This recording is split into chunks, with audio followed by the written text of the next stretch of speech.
Before you begin, I want you to show you a quick failure, which a lot of students might find, and it's based on the fact that rooks cannot defend each other diagonally, unlike the queen is able to defend the rook in the previous game.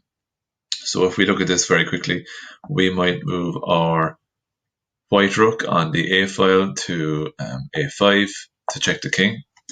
And now the king is forced back. And if we use the same technique as before,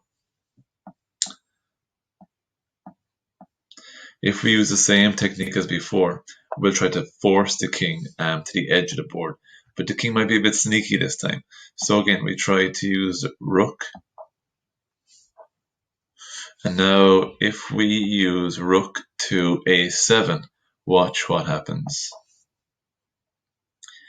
The b rook was not defended by that a rook's position, and now the rook is captured. So in this game again, if you lose one of your rooks, that's game over. Black king wins straight away, even though it might be less than 10 moves. So returning to the starting position, set up your board like this, decide who's black and who's white, and remember, if black stays alive for 10 moves, then the black king is the winner of this game. Best of luck.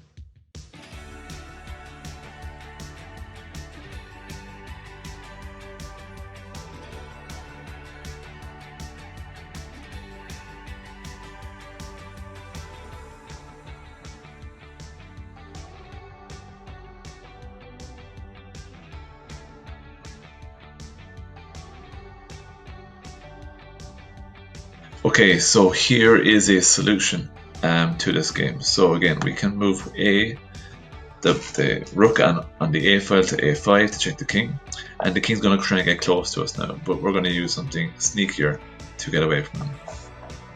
So now the king is next to us, and if we move our rook from a5 to a7, then the king will take that white rook. So in this situation, we have to use the rooks as strength against the king, and the rook strength is its mobility to move right across the board, whereas the king is limited to one step at a time.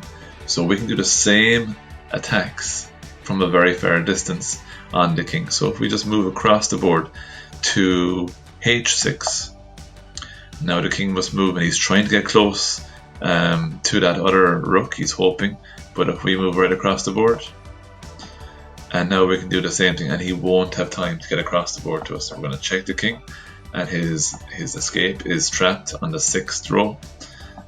And by moving to h8 now, the king is checkmated, and that's a win for white.